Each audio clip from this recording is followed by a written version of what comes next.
The grand water trine of October 2024, the great deluge of emotion, an epic cleansing and purification, a magnificent expansion of spiritual consciousness. Hello, my name is Eliane-Nicole. I'm your astrologer and tarot reader, and in this video, I am going to talk about the grand water trine forming in the sky. It's perfecting October 4th through October 8th, but it is also a signature of the solar eclipse chart that begins October 2nd and is telling the story of the entire lunar cycle, taking us all the way to the new moon of Scorpio, November 1st. So this grand water trine is speaking to really the entire month of October, even though it perfects October 4th through October 8th. And it's involving Venus, the goddess of love and beauty, who's currently in Scorpio, Saturn, Father Time, Father Karma, the great disciplinarian, who's currently in Pisces, as well as Mars, god of war, who is currently in the sign of Cancer. So I'm going to be breaking down in this video what this all means, taking apart, some of the qualities of water, what the qualities of a trine are, what it means with these three particular planets coming together in this very auspicious alignment. And but first, before I get into the translation, I just want to say, if you're watching this on Instagram, I'm only going to post the first 5 minutes here.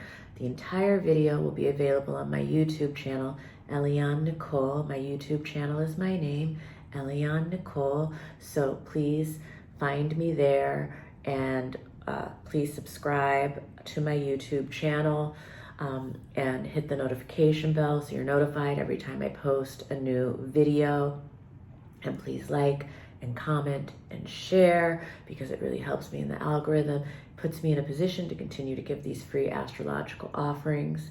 And if you're watching this on Instagram, please make sure that you are following astrology.tarot.Eliane-Nicole. Like, comment, share, but definitely go over to YouTube where you can watch the entire video as well. And now, without further ado, I am going to get into the interpretation of the grand water trine.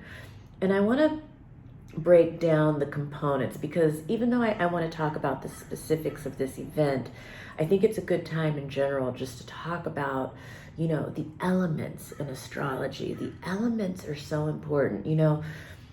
When I'm reading somebody's chart, before I even get into the specifics of the planets and the degrees, there is so much that you can tell about a person and, their life path and the major themes of their life and their kind of psychological makeup, just by what element is they have kind of like the majority of planetary energy in their chart.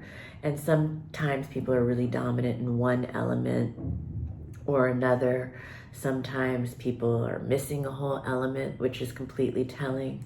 Some people have the elements evenly spread, which is also telling. And so the elements are so important. Everything is about the elements, and they are earth, air, fire, and water. And in this video, I'm really going to be focusing on the element of water.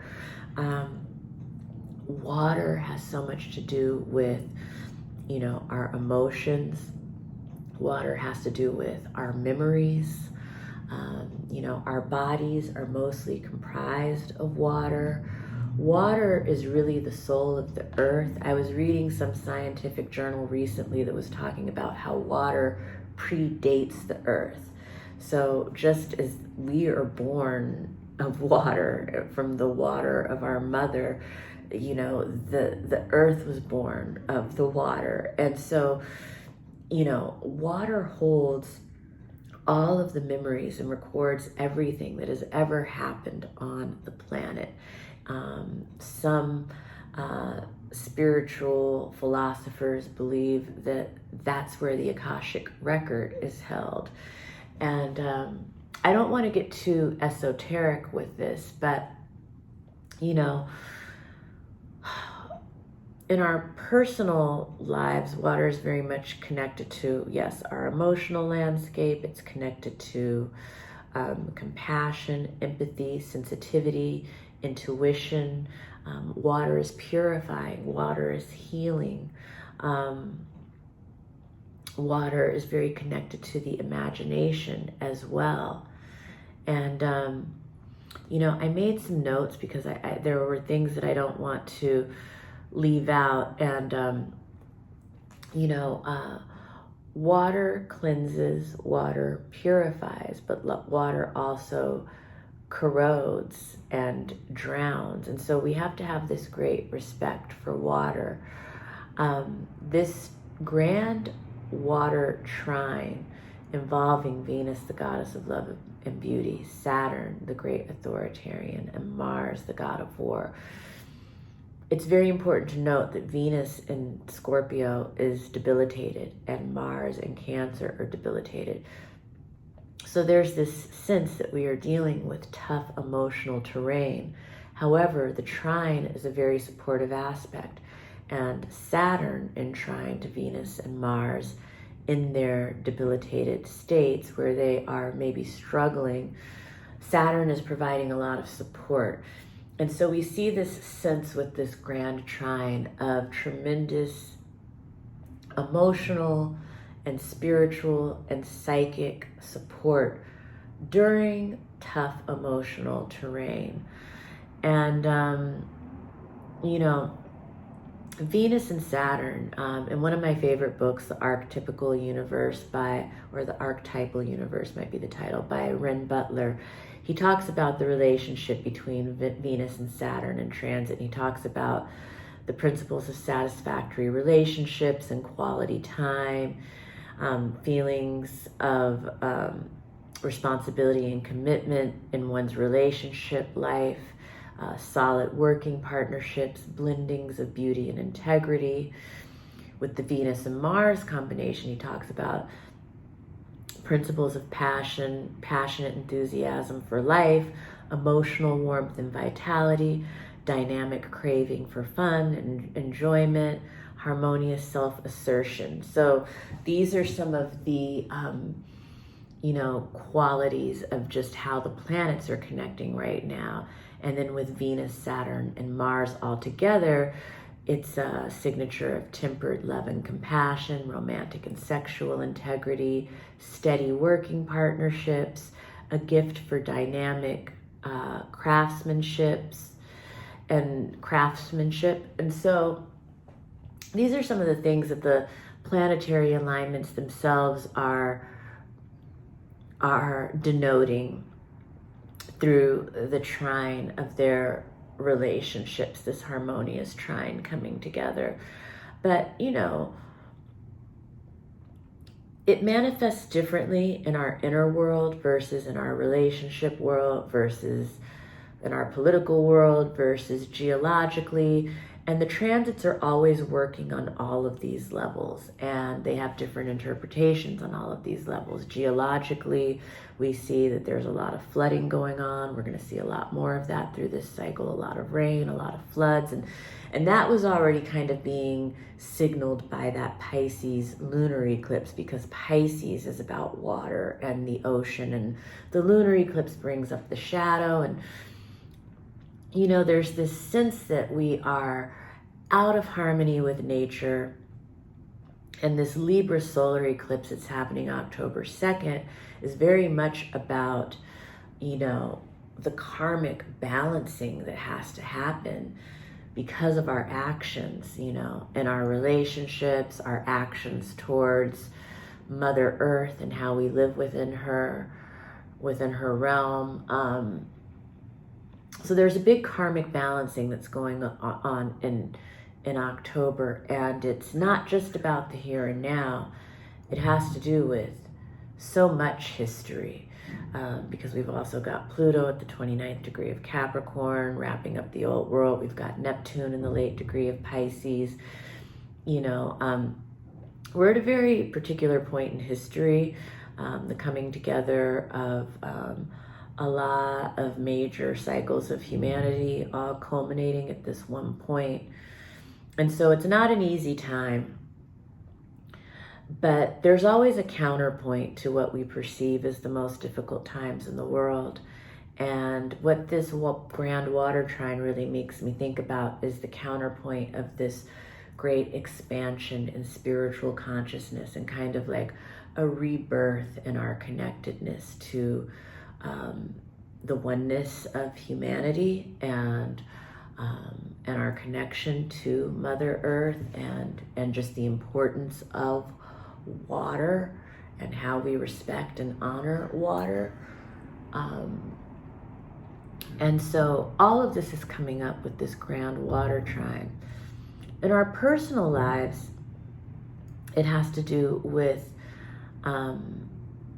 fine-tuning our emotional maturity and leveling up in our emotional maturity with our relationships with others, whether that be our emotional relationships, which, you know, Venus speaks to, all the Libra energy really speaks to our romantic relationships. But Mars in Cancer really speaks to our relationships with our families, our heritage, our ancestry, our homeland, you know, our sense of security and safety in the world. Saturn speaks to our relationship with our elders. And so all of this is in flow. That's one of the big water words, is flow. And you know, all of the ancient Eastern philosophers, Lao Tzu and the Tao Te Ching, and they all talked about, you know, the Tao, he always talked about to be like water, to flow like water, you know. And so there's a lot of spiritual intelligence in water. And I might add that, you know, the final dispositor right now of everything going on in the sky is the moon, Luna, who is so connected to the ocean and the water in our bodies and our emotions and our moods and the tides. You know, there's this connectedness of everything, which is what we are being reminded of now. And it's where we have to get to as humans to save the planet, and to save our souls.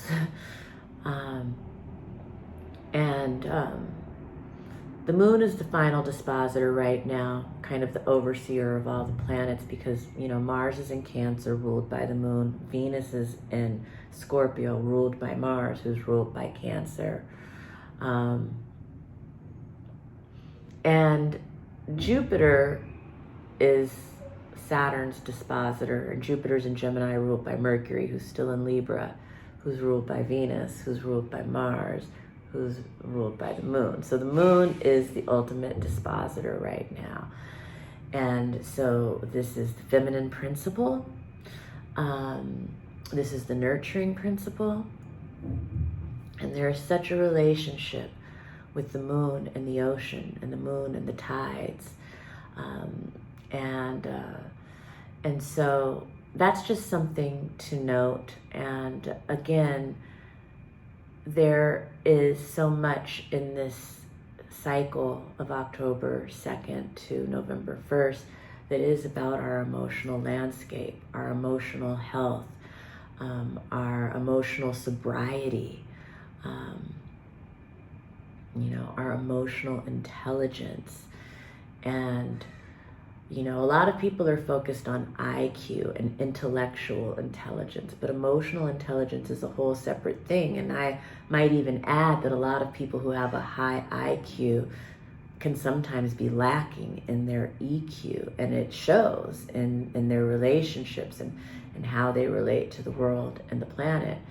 And this is a time where events and circumstances in the world and in our personal lives are turning our attention to our EQ, our emotional intelligence. This is a very big theme for this month, and there is a great expansion happening around that.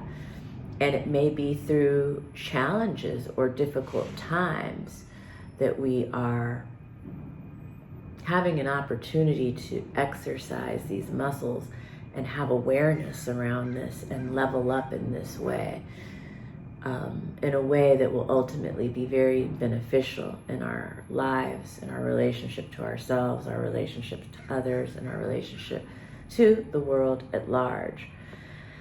So, water also has to do with intuition, psychic ability, greater awareness. Water is very connected to creative flow. There's definitely a lot of creative flow, connection to the imaginal realm, our imagination during this time. I think it's a moment where, people who are dealing with alcoholism might be coming to a point of a spiritual awakening that can lead to sobriety.